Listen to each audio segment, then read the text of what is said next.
आज हम चर्चा करेंगे 3 ऐसे मिड कैप फंड्स की जिसमें यदि आप इन फंड्स में 20-21 साल पहले यानी जब इनका एनएफओ आया था, यदि इसमें 6,000 रुपये प्रति माह के हिसाब से एसआईपी किए होते तो शायद आज आप करोड़पति होते।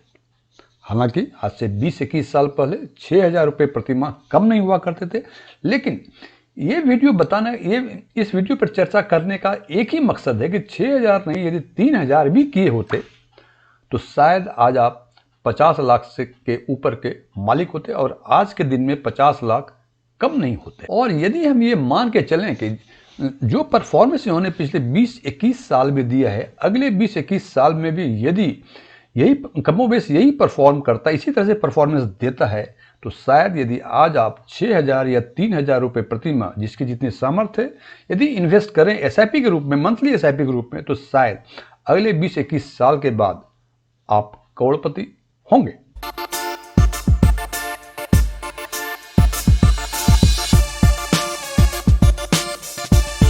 इस पर आगे चर्चा करने के पहले हम ये देखना चाहेंगे कि मिड कैप फंड में 20 साल से अधिक कौन कौन से पुराने फंड हैं। तो उसमें 6 फंड हैं और सबसे पहला है फ्रैंकलिन इंडिया का प्राइमा फंड, टॉरस का मिड कैप, निप्पॉन इंडिया का ग्रोथ फंड जो मिड कैप सेगमेंट का ही है, क्वांट का मिड कैप, सुंदरम का मिड कैप और एबीएसएल का मिड कैप। यदि इसके एनएफओ डेट की यदि बातें करें तो सबसे पुराना फंड इसमें फ्रैंकलिन इंडिया का प्राइमा फंड है जो 1/12/2093 को एनएफओ आया था।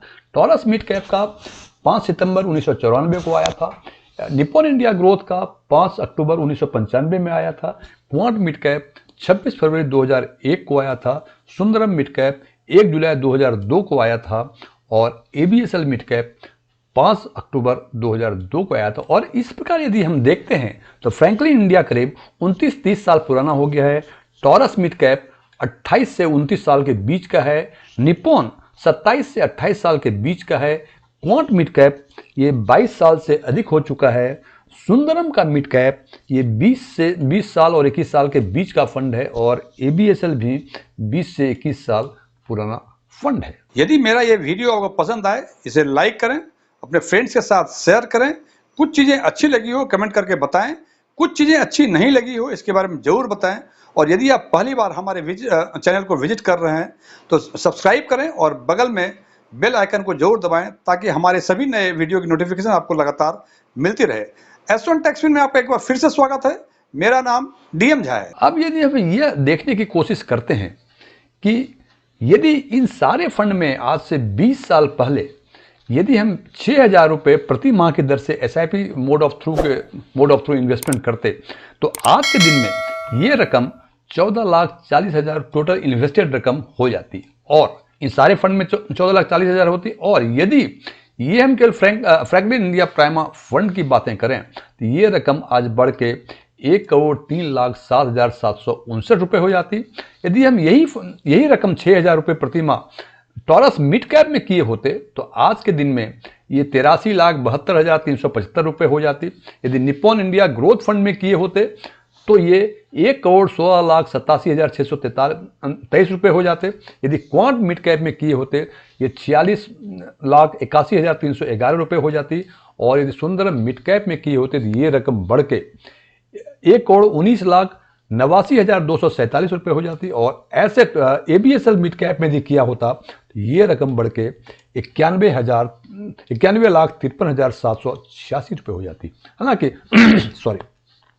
हालांकि ये रकम देखते हैं कि 14,40,000 1 करोड़ से ऊपर 3 फंड हो गए। उसमें फ्रैंकलिन इंडिया प्राइमा फंड, दूसरा है निप्पॉन इंडिया और तीसरा है आपका सुंदरम। बाकी जो 3 फंड और बचे उसमें भी सबसे कम जो है 83 लाख का है जो कि टॉरस मिड कैप में। हालांकि ये रकम यदि कंपेयर करें तो हमें ये समझ में नहीं आता है, बिकॉज आज के दिन में इन्वेस्टर ये जानना चाहते हैं यदि इन फंड्स में यदि हम 20 साल पहले इन्वेस्ट किए होते तो आज के दिन में XIRR क्या होता। यदि हम XIRR की तुलना करें तो हम देखते हैं कि XIRR फ्रैंकलिन इंडिया का 17.17%, ये 20 ईयर्स का XIRR है। टॉरस मिड कैप का 15.49%, निप्पॉन इंडिया ग्रोथ का 18.18%, क्वांट मिड कैप का 15.78%, सुंदरम मिड कैप का 18.38% और एबीएसएल का 16.21%। अब इसमें देखते हैं कि इसका हम क्या तात्पर्य निकालें। तो यदि हम ये देखें कि इन 6 फंड में से सबसे बेहतरीन परफॉर्मेंस किसने दिया है, तो हम देखते हैं कि सबसे बेहतरीन परफॉर्मेंस दिया है सुंदरम मिड कैप ने, जिसमें 18.38% का रिटर्न दिया हुआ है। सेकेंड नंबर पे है हमारे निप्पॉन इंडिया का ग्रोथ फंड, जिन्होंने 18.18% का दिया है। और थर्ड पे हैं हमारे 17.17% जो कि फ्रैंकलिन इंडिया प्राइमा फंड ने परफॉर्मेंस दिया है। और यदि इन तीनों फंड में आप आज से 20 साल पहले 6,000 रुपये SIP किए होते तो आज के दिन में वो रकम यानी आप करोड़पति होते।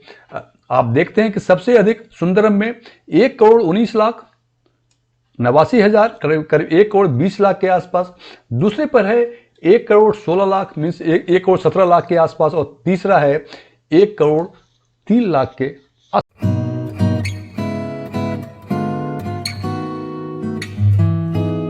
यदि इस वीडियो को हम कंक्लूड करना चाहें तो हमें जो बातें समझ में सबसे पहले आती हैं वो ये आती हैं कि यदि हम इन्वेस्टमेंट लॉन्ग टर्म करें तो किसी भी हालत में, जैसे यहाँ सबसे कम रिटर्न 15.78% है और इसका मतलब 6,000 यदि हर महीने 20 साल के लिए जमा किए होते तो 86 लाख 87 लाख के आसपास वो कॉर्पस फंड बढ़ के हो जाता, जो इन 6 फंड में से सबसे कम है।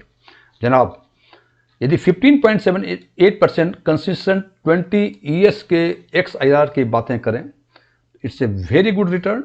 हालांकि जो इन्फ्लुएंसर्स हैं वो दिखाते हैं कि 3 साल में दुगना हो गया, 4 साल में 3 गुना हो गया, उस लिहाज से या हम यूँ कहते हैं कि इनका XIRR या CAGR 22% है, 30% है, 35% है, उसको यदि कंपेयर करते हैं इससे, ये लगता है काफ़ी कम रिटर्न है। लेकिन जनाब, वो रिटर्न जो 20, 22, 30% दिखाते हैं वो 1 साल या 2 साल के है। हो सकता है कि 5 साल में वो रिटर्न कम हो जाए, लेकिन यहाँ जो सबसे कम रिटर्न है 15.78, ये कंसिस्टेंट रिटर्न है फॉर लास्ट 20 ईयर्स। ये 20 ईयर्स का XIRR है। इसका मतलब इस 20 साल में हो सकता है इन्होंने 25%, 50% का भी रिटर्न दिया हो। हम उस आइसोलेशन में हम नहीं देख रहे हैं, हम देख रहे हैं पूरे 20 साल में 15.78% जो इन 6 फंड में से सबसे कम रिटर्न है। और यही बातें करें यदि सुंदरम मिड कैप की, जिन्होंने 18.38% का दिया है, तो ये यदि कंपेयर करें, it's a very good return.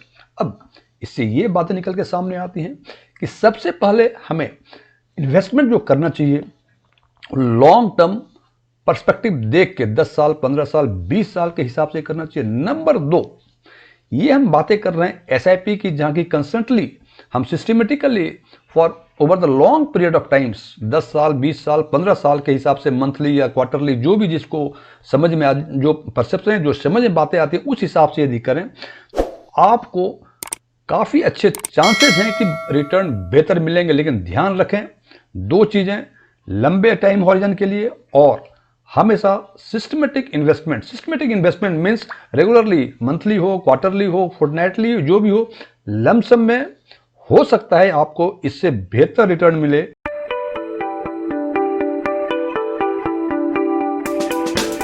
इससे काफ़ी खराब रिटर्न मिले, ये आपके मुकद्दर पे डिपेंड करता है। लेकिन यदि सिस्टमेटिकली आप इन्वेस्टमेंट करेंगे तो इससे मुकद्दर की बातें कुछ नहीं, आपको ऑन एवरेज 15, 16, 14% के आसपास लंबे पीरियड में XIR मिलेंगे, जो कि आप यदि बैंक के रिटर्न के बैंक के इंटरेस्ट से कंपेयर करें, बैंक में आज के दिन में 7, 7.5, 7.25 के आसपास रिटर्न है, जबकि यहाँ कुछ भी हो, आपका मुकद्दर खराब हो, 12, 14, 15% के आसपास रिटर्न मिलते हैं। हालांकि जैसे मैं बार बार कहता हूं कि ये निर्णय इंडिविजुअल इन्वेस्टर्स के परसेप्शन पे डिपेंड करता है। यहां भी निर्णय आपको खुद लेना पड़ेगा। मैंने अपना ओपिनियन आपको दे दिया है। Thank you.